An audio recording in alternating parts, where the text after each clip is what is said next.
What,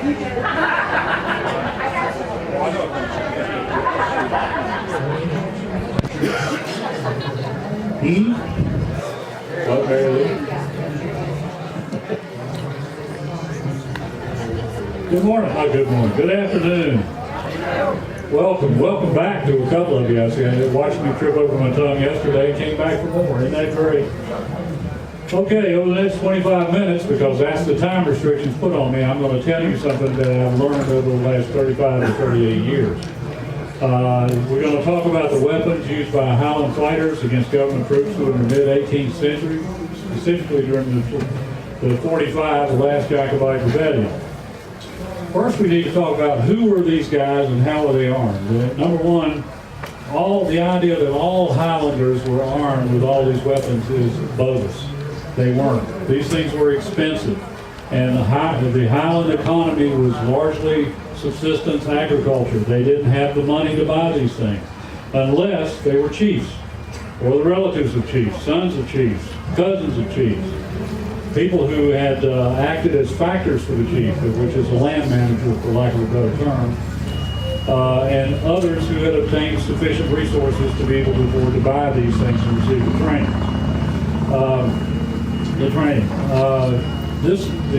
Arming these guys, as I'm going to tell you in just a minute how they were armed, is the ideal, not the reality. So don't let it go to your head when I tell you about all these weapons.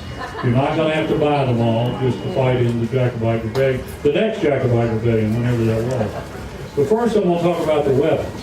And the first up is the musket.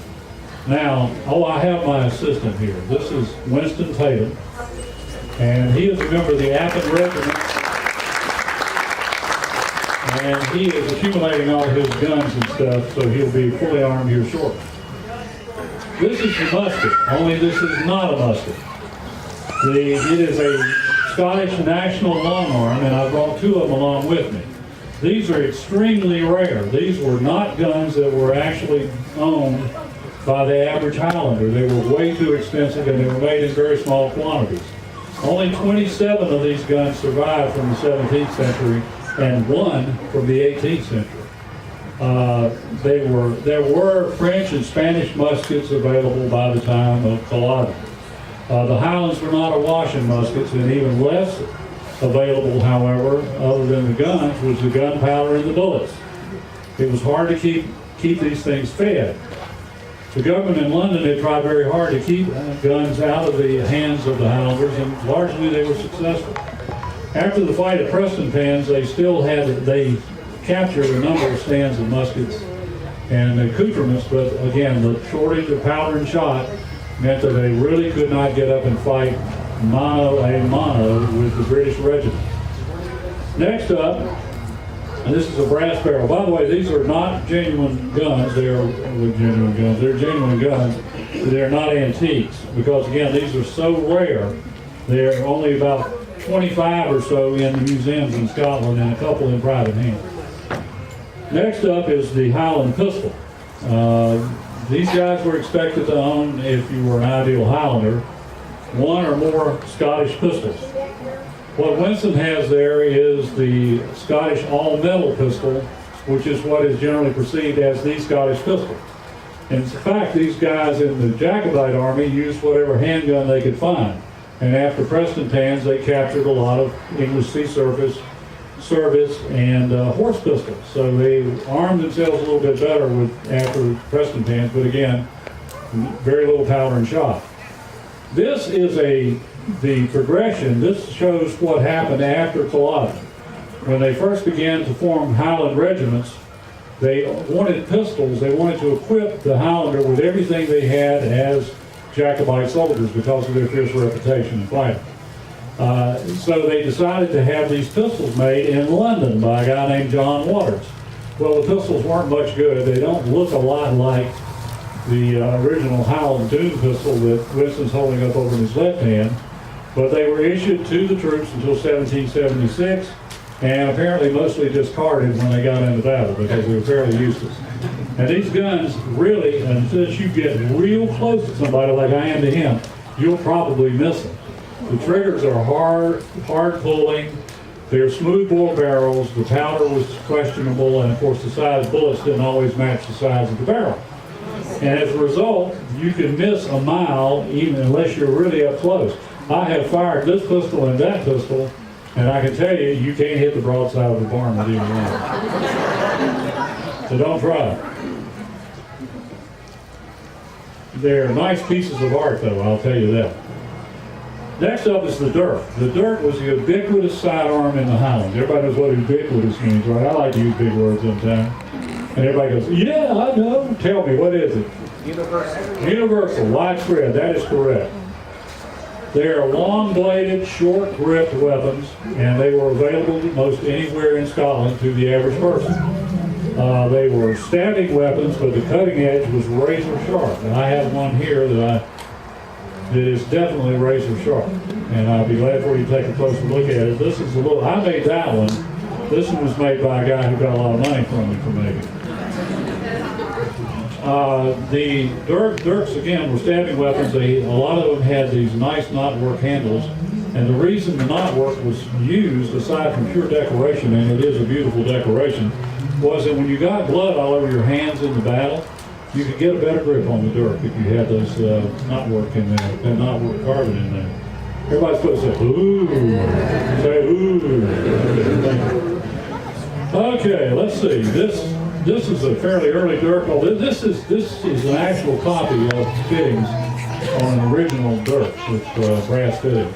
And this one has the binding of the edge there where it meets the handle, and the haunches are protected, and the cap, the pommel cap, is protected by this metal binding. This is the ultimate development stage of the Highland dirk. Okay. Now, swords. This was the ultimate weapon of the Highland players. The whole idea was to get as close to the enemy as you could so you could kill him with a sword. What he's holding up is what's called a sterling hilt. It has an S in the guard, which you can see right here. We don't know if that means sterling. It could mean Stuart. It could mean anything. But that was a fairly common decoration on these swords, and they've become known as hilt swords. Easy for me to say. The blade is quite broad. It has two cutting edges. All the blades on these swords came from somewhere else. Most of them came from Germany, in the area around Solingen, and they were so marked. This one has the name of Andrea Ferrara on it, which was a trademark. Everybody thinks he was a 15th century Italian swordsmith who came to Scotland to teach them how to make blades, when in fact there was no blade making industry in Scotland. The hilts is what the Scottish hammermen made. This is an earlier, much earlier sword. This is a back sword, meaning it only has one cutting edge. It has the Passau running wolf mark on it from Passau, Germany. This is a ribbon hilt, beak-nosed ribbon hilt sword. This would have been made and used anywhere between about 1600 up to around 1670. It's a really nice sword. The sword was made by Donnie Shearer. This is not an antique. Sure looks like one, but it isn't. Donnie made that sword. I'm very fortunate to have a couple of Donnie's swords. He's no longer in business due to health reasons, but he is one of two men from America who have received a hammerman's ticket from the Glasgow Hammerman's Guild. That is a high honor. Now, do that? Don't hit me with it. Now, wait a minute, you're going to need that, aren't you? This is not truly a weapon, the targe or target. It's a small shield, averaged about 18 to 20 inches in width. They were an anachronism in 1745. Nobody had used shields other than primitive armies for many years, although there is some belief that the shield survived in Ireland for a lot longer period of time and may have been reintroduced in 1645 by Alistair MacCulloch, who was the leader of the royalist forces in Ireland and fought at the Battle of Inverloch. He also introduced firearms to the mix, we think. Go ahead and arm yourself, my son. Now comes for the bloodletting. These things were not bulletproof. There is a description of how they targe was bulletproof, written by a fellow named Henry Fletcher of Saltoun to his brother Andrew in the 18th century. And he describes all this elaborate construction involving sheets of metal and cross-grained wood, plywood if you will, leather, stuffing wool in there and everything.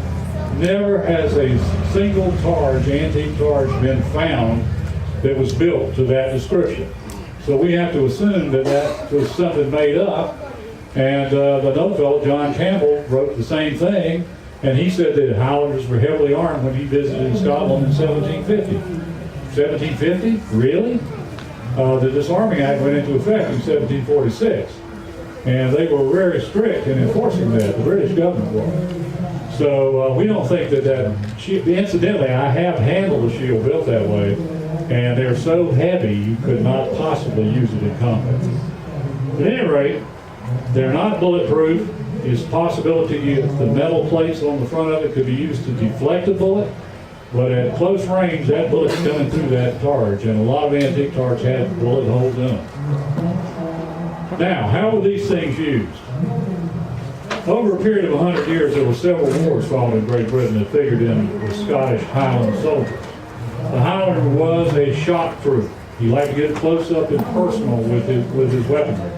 His whole desire, up until Culloden, was to charge the enemy and get as close in as he could and go to work with his sword and dirk. He would, in planning the battle, where possible, an open area of ground was picked with a slope so that the Highlanders could get at the top, so when they came charging down, those little recruits, let me step over here. Those recruits in the British Army would see them coming and drop their muskets and run like heck in the other direction. And believe me, they did. And they dropped their muskets, only dropped one time and never fired. I know yesterday I said it differently yesterday, everybody laughed. So. Let's see, they were used muskets, never fired, but only dropped once. That was it. The plan was to get the advantage of the ground for the Highland troops. And we're going to assume here we're fighting government troops who do not have that kind of basic knowledge of warfare. And the Highland troops are up here on the little hill. And when the I started to say Yankees arrived, I meant when the government troops arrived. No offense, I have a lot of Confederate soldiers in my background. When the enemy arrived, they would sit up there and they would yell at them. The pipers would play their fight songs. They would run out and make a feinted attack. They would fire dropping shots down in the enemy, try to scare them off if they could, but the idiots wouldn't leave. So eventually, at the appointed time, or before or after the appointed time, the charge would break loose. These guys would come down the hill running and screaming like demons until they... Now, wait a minute now. We're friends. They were carrying their muskets, they had their pistols, they had their dirk in their hand. Later, after they got about 50 or 60 yards from the enemy, they halted. Nobody knows how the command was given to halt. But they would come down and halt, throw up their long guns, fire one round, and toss it aside. Then they would come running in on the enemy, screaming and yelling to the top of their lungs. And those that hadn't dropped their muskets and run would be prepared to meet them with volley fire and bayonets. But there is a myth, and it is a myth, that when they reached the enemy, they stopped at pistol shot range, pulled out their pistols, fired them, and then turned them over and threw them at the enemy. That's really stirring. Isn't that exciting? Never happened. Nobody knows where this legend came from, but in the 1858, let's see, what was it? In the West Highland magazine of 1858, in Victorian times, which are not historically reliable reporters, you know, they said that Highlanders were believed to have done that. But there's no proof. And I have searched high and low. I've never found any proof that they actually stopped and fired their pistols. Now, let me pose a couple of reasons why I say that. Number one, Winston here has already got his dirk in his left hand, his sword in his right hand. What's he going to use to pull his pistol? Any idea? I don't have any. So you can't get it out of your belt. Now, if that's all the armaments you've got, okay, sure, you can put it out of fire. but you're not supposed to be armed that way. You got to have all this other stuff. Number two, pistols were very expensive. A good pistol might cost 20 pounds. A pair of them might be 35 pounds. That doesn't sound like a lot in today's economy. That was a fortune in Scotland in 1745. So this pistol was not something you want to throw at somebody. First of all, it was expensive. They were easily damaged. The least thing that could happen would be this piece of flint would come out and you couldn't fire the pistol. If the thing didn't go well, then you'd have to go back and look for your pistol the whole time you were looking. The guys on the government line were firing at you, right? They were still trying to get you. So there's no way that anybody ever did that. I have searched high and low, and I have found no contemporary sources indicating that was done. So, assuming that he reached me, and I've got my bayoneted musket up here. Well, let's see. Tell you what, we'll pretend this is a brown breast musket with a bayonet. This was the way they were told to use these bayonets. So he's coming in on me, and I'm going to bayonet him, only that's what he's going to do. And what happens to me then? I should have dropped this and run. So he's using his dirk, he's using his targe. The spike is not really a weapon. It could be used as one, but it's not really a weapon. It's designed to deflect the musket of the guy that you're coming at. And then he gets me with the dirk, and then the guy behind me goes get him. There's a guy back there in the second rank, and he just whacked him up real good with that broadsword. So that was the plan anyway. It didn't always work out. At Culloden, of course, they did get through the left side of the British line. They managed to get through, and a few Highlanders did some pretty good execution there. There were more casualties among the British troops than the British like to remember. But in point of fact, a Highlander who got into a rhythm with that dirk and that targe and that sword was a deadly fighter. The problem was they were fighting troops at Culloden who had been trained to counter that by stabbing them under their arm when he's got his sword raised, or by firing volley fire. Volley fire was something they'd been using for years, but they never used it more effectively than they did at Culloden. The heyday of the sword was over. They picked up very few swords on Culloden after the battle, something like 150. Although we know there were a lot more swords there. Apparently they were carried off. Or military men, and I'm an ex-military guy, being souvenir hunters, a lot of them went home to castles in England probably. That's what I have to tell you. Sir? Oh, Claymore. Claymore. By the way, that's a Claymore. Does everybody know that? This is a Claymore. Okay? This is a Claymore. And I bet you thought Claymores were big two-handed swords, didn't you? They're not. As far as Claymores go, the only sword that the term Claymore was ever really applied to is this single-handed basket-hilt back sword or broadsword. The two-handed swords were known as two-handed swords. That's what they were called. I've been in a lot of debates about that. Had one this morning, as a matter of fact. And the simple fact is there is no evidence that they were ever referred to, two-handed swords were ever referred to as claymores during their historical period of use. That apparently was latched onto that sword by Boswell and Johnson when they took their tour of the Highlands in 1773. Every castle they stopped in had a two-handed sword. And somebody said something about claymores, and they assumed they meant that particular sword. And it does mean great sword. Well, I tell you, these are great swords. But they're not two-handed swords. And the two-handed sword was gone by the time Culloden was fought. Wasn't the universal war cry Claymore? Claymore. Universal war cry in 1745 was Claymore. And there are accounts of Cluny McPherson and Lord George Murray jumping into a ditch just outside of Preston, screaming Claymore to rally their troops to fight the English who had cornered them there in where did I say? I don't remember where it was. Not Preston Band, it was the name of it. Well, anyway, whatever I said before. But anyway, I want to clear that up. Now, if anybody has any questions, we've got about 5 minutes, and I'll be at the clan gun tent for the rest of the day, probably, depending on what the wife says. and tomorrow before and after the presentation tomorrow. Be glad to answer some questions. I have some pictures over there that you can take a closer look at the weaponry. But let me know. What do you need to know? What didn't I cover? Yes, ma'am. Do you believe that one of the failures at Culloden was that the Highlanders did not have the weapons